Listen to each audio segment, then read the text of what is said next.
Na na na na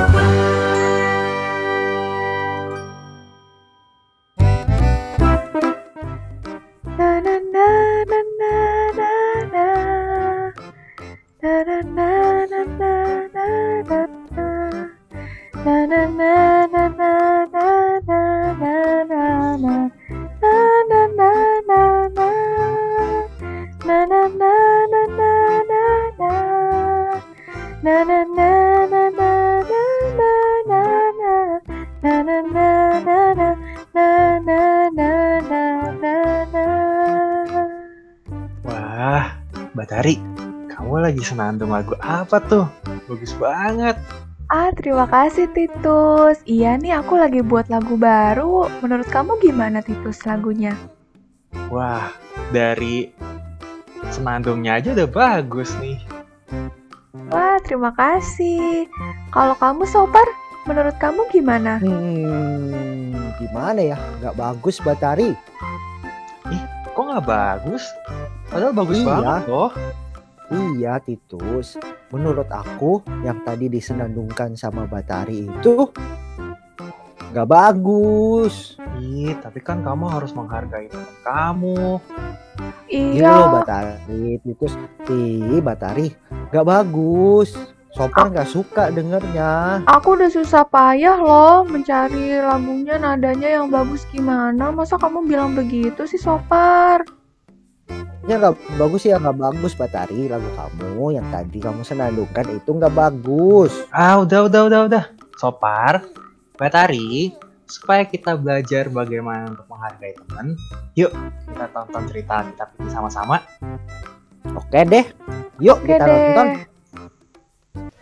Yuk teman-teman, sekarang kita mau memulai sekolah Injil liburan. Yuk teman, kita lipat tangan, tutup mata, mari kita berdoa. Terima kasih Tuhan, pada hari ini kami bersama-sama mau belajar firman-Mu.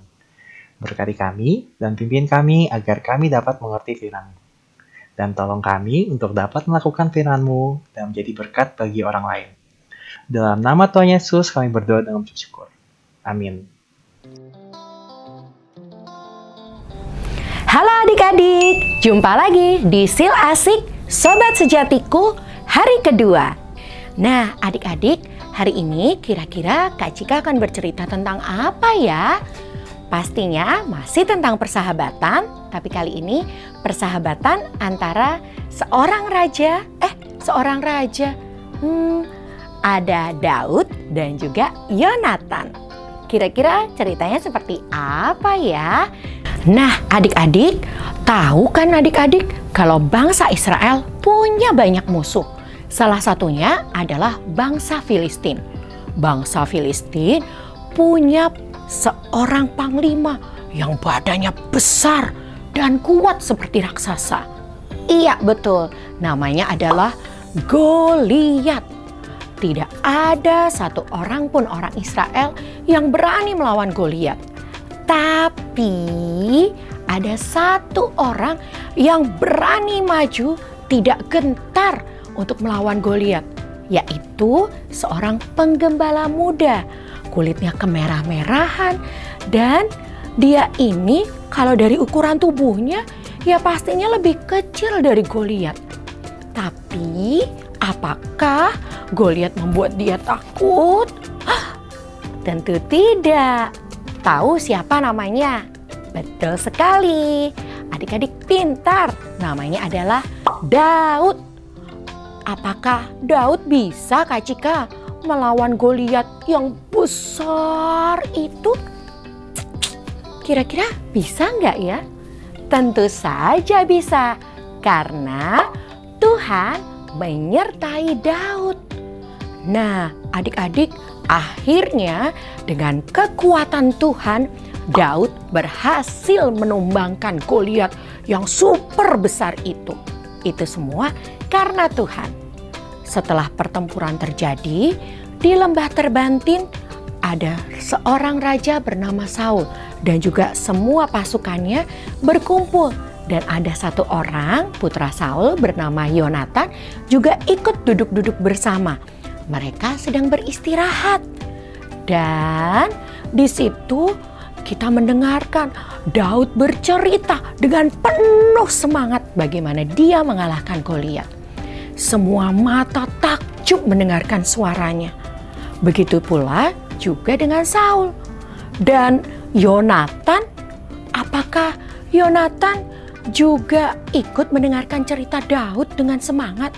Atau justru Yonatan merasa iri? Karena apa adik-adik? Biasanya Yonatanlah yang menjadi pahlawan dan mengalahkan seluruh musuh dari bangsa Israel. Tapi sekarang yang dipuja-puja, yang dielu-elukan adalah Daud.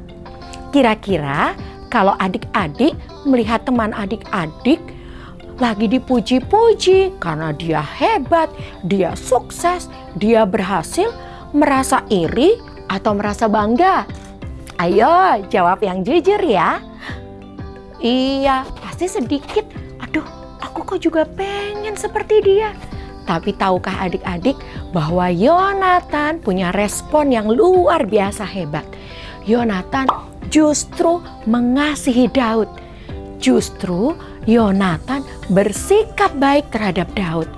Dia mengasihi Daud sama seperti dia mengasihi dirinya sendiri.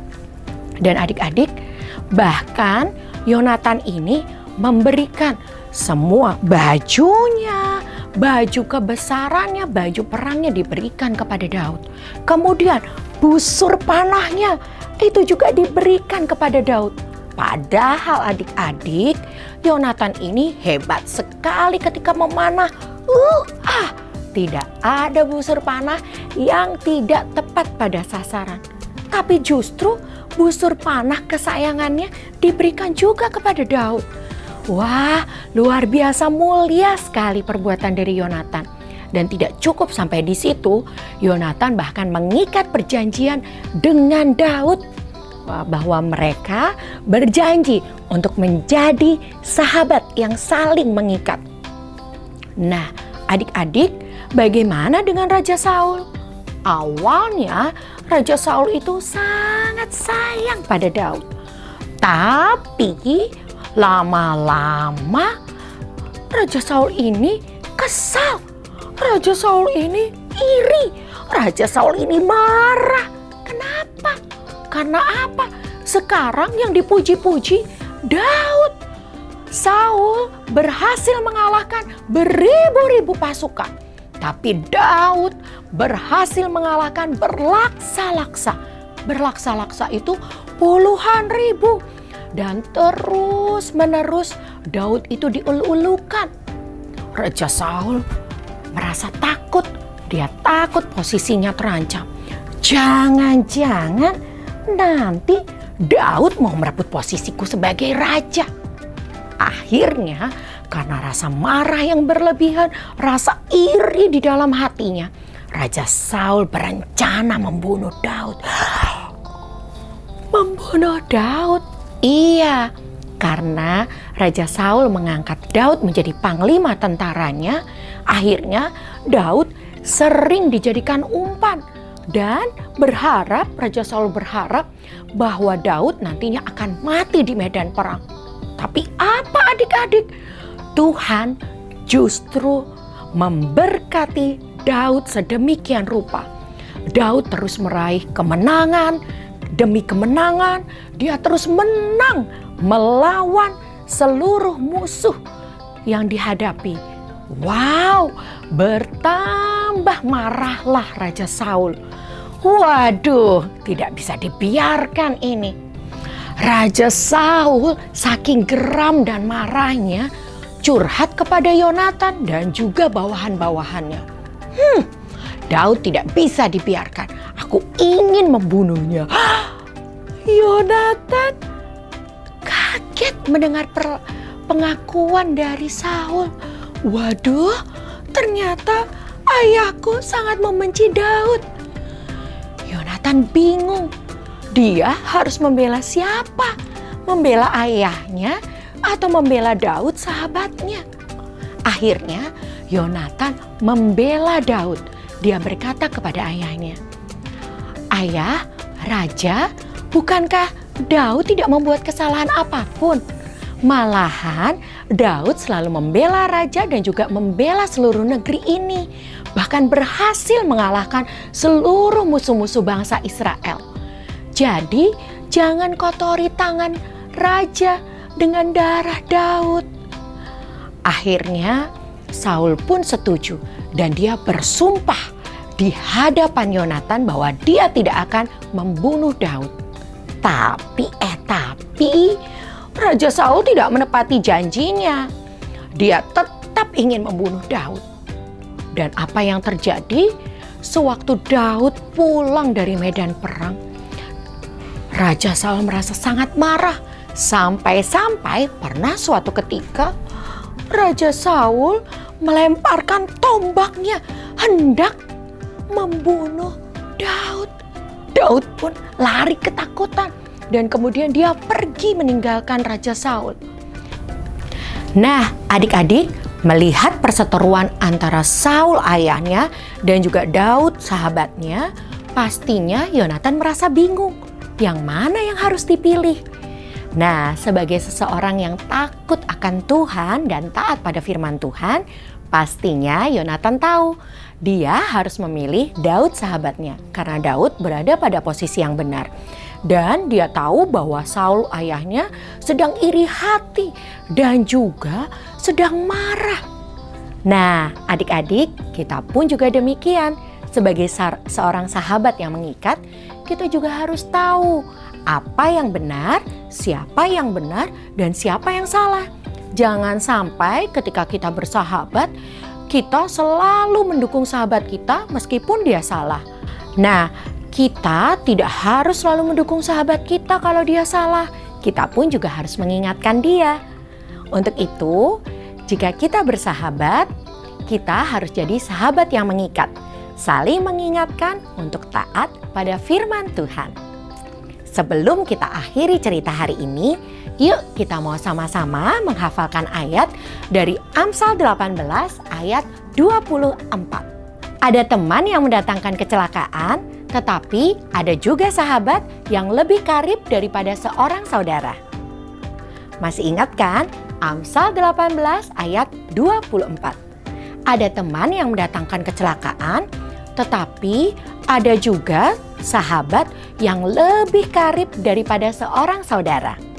Sekian dulu ya perjumpaan kita di Sil Asik hari kedua. Besok kita jumpa lagi. Dadah, Tuhan Yesus memberkati. Halo adik-adik, kembali lagi bertemu dengan kakak di sesi cerita teladan. Kemarin kita sudah mendengar cerita tentang Gottlieb Bruckner. Dia adalah seorang Jerman yang memiliki keinginan untuk memberitakan Injil di berbagai daerah. Dia akhirnya belajar 2 bahasa sekaligus dan akhirnya memutuskan untuk pergi ke Pulau Jawa. Pulau yang ada di Indonesia, negara kita. Dan akhirnya sesampai di Pulau Jawa, dia sampai ke Semarang. Dan kemarin kita sudah mendengar satu masalah yang dihadapi berikutnya adalah anggota gerejanya di sana tidak mengerti bahasa yang dia gunakan, yaitu bahasa Belanda. Nah, hari ini kakak akan melanjutkan ceritanya. Jadi tetap fokus ya, tetap saksikan episode ini dari awal hingga akhir dengan fokus. Oke, berikutnya, Gottlieb tidak putus asa menghadapi masalah yang dia hadapi itu. Meskipun anggota gerejanya tidak mengerti bahasa yang dia gunakan, Gottlieb punya ide yang sangat cemerlang. Dia punya rencana untuk menerjemahkan Alkitab ke dalam bahasa Jawa. Itu sungguh ide yang sangat cemerlang, karena jika anggota-anggota gerejanya bisa membaca Alkitab dalam bahasa mereka, tentu mereka akan mengerti firman Tuhan yang ingin Gottlieb sampaikan. Nah, tapi ada satu masalah lagi yang Gottlieb harus hadapi. Banyak ya masalahnya ya. Masalah yang dihadapi apa? Adik-adik bisa bayangkan, Gottlieb adalah orang Jerman. Dia hanya berlatih bahasa Belanda dan Inggris selama masa mudanya. Dia tidak bisa bahasa Jawa. Bagaimana dia mau menerjemahkan seluruh Alkitab yang tebal itu? Sedangkan dia tidak bisa bahasa Jawa sama sekali. Tapi dia tidak putus asa adik-adik. Dia belajar, dia berusaha keras untuk belajar bahasa Jawa. Dan tidak cuma belajar, dia bahkan sering berkeliling ke desa-desa untuk berlatih bahasa Jawa dengan penduduk sekitar. Lalu akhirnya dia pun menyelesaikan terjemahan bahasa Jawa kitab-kitab Perjanjian Baru pada tahun 1820. Itu waktu yang cukup lama dari dia sampai ke Batavia pada tahun 1814. 6 tahun kemudian dia baru bisa menyelesaikan terjemahannya itu. Cukup lama ya. Dan terjemahannya itu diperiksa oleh seorang yang bernama Raden Saleh. Adik-adik pernah dengar nama Raden Saleh itu? Iya, Raden Saleh itu pelukis yang terkenal itu, yang adik-adik baca di buku-buku seni rupa atau buku-buku lainnya. Dan Raden Saleh pun menambahkan apa yang kurang dari terjemahan itu. Lalu akhirnya terjemahan Bruckner pun siap untuk dicetak. Tapi lagi-lagi dia menemui sebuah masalah. Banyak sekali ya masalahnya. Tapi seperti yang kita tahu, Gottlob memutuskan untuk tidak putus asa. Meskipun pada kali ini dia hampir putus asa. Apa yang membuatnya dia hampir putus asa? Karena dia dan orang-orang di sekitarnya tidak ada yang mampu menggunakan mesin cetak.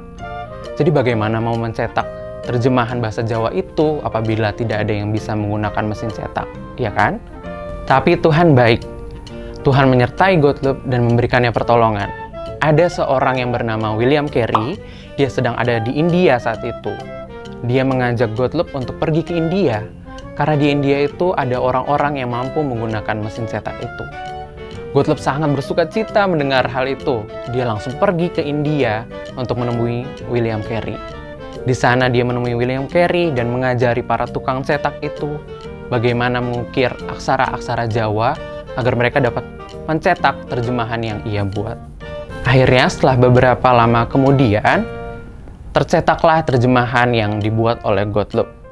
Dan Gottlob pun pulang ke Jawa dengan membawa 20.000 selebaran kitab Perjanjian Baru dalam bahasa Jawa. Sungguh sangat amat luar biasa ya. Nah adik-adik, dari penggalan cerita kali ini, adik-adik juga bisa belajar sesuatu yang baru. Meskipun Gottlob itu orang yang tidak putus asa, seringkali kita juga menghadapi masalah-masalah yang hampir membuat kita putus asa. Tapi dari penggalan cerita ini kita juga mengerti, kita juga dapat bisa belajar bahwa Tuhan mampu menolong kita dengan cara yang tidak kita duga. Seperti pertolongan Tuhan untuk Gottlob melalui William Carey tadi.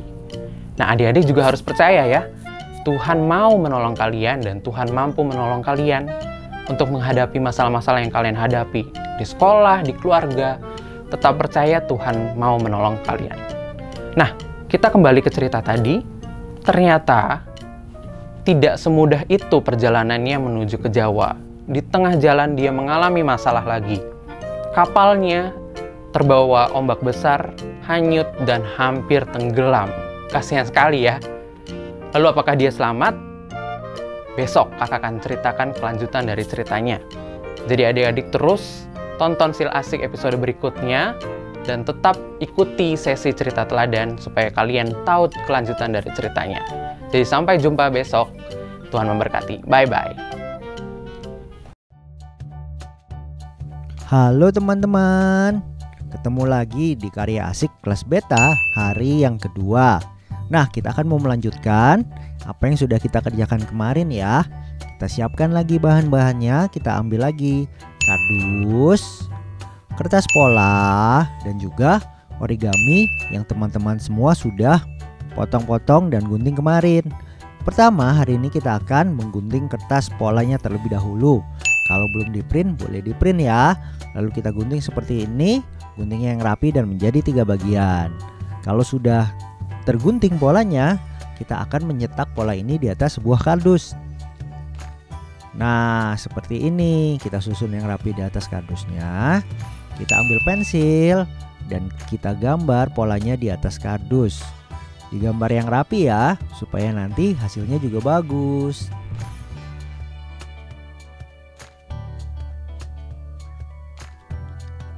Ketika kita sudah menggambar ketiga polanya, kita siapkan kembali gunting kita ya teman-teman semua.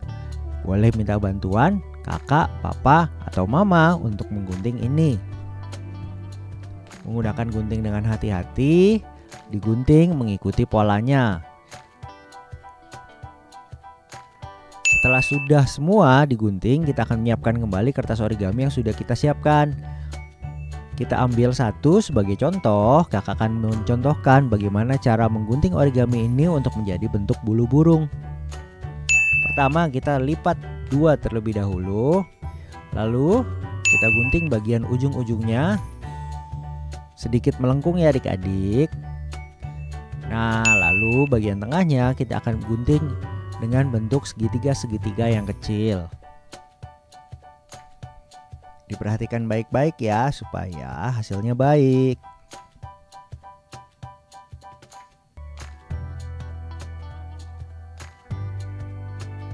Nah, kalau sudah, kita buka lipatannya dan jeng jeng, bentuknya seperti bulu burung bukan?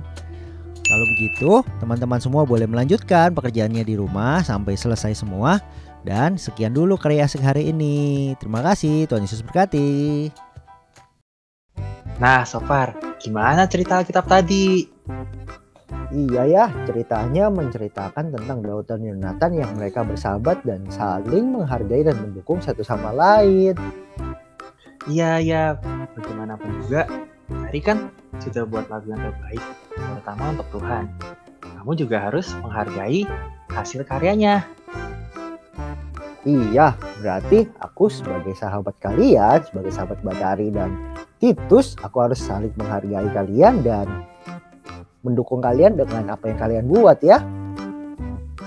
Nah, kalau gitu kalian mau nggak bantuin aku supaya lagunya bisa jadi lebih bagus lagi? Mau. Yeay, terima kasih loh.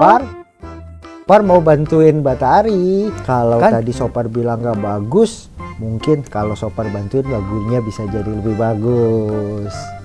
Nah, gitu Oke dong. deh. Itu juga mau bantuin kok. Yaudah. Sebelum kita buat lagu, yuk kita doa dulu. Ayo. Yuk, teman-teman, kita lipat tangan, tutup mata, kita berdoa. Tuhan Yesus, terima kasih atas berkat-Mu hari ini ya Tuhan. Terima kasih karena kita telah mendengarkan firman-Mu. Berkati kami, sertai kami, agar firman yang Engkau berikan, yang kami dengar dapat menjadi berkat bagi kami, dan kami dapat mempraktekannya untuk kehidupan kami. Terima kasih Tuhan Yesus, hanya di dalam nama-Mu kami berdoa dan mengucap syukur. Amin.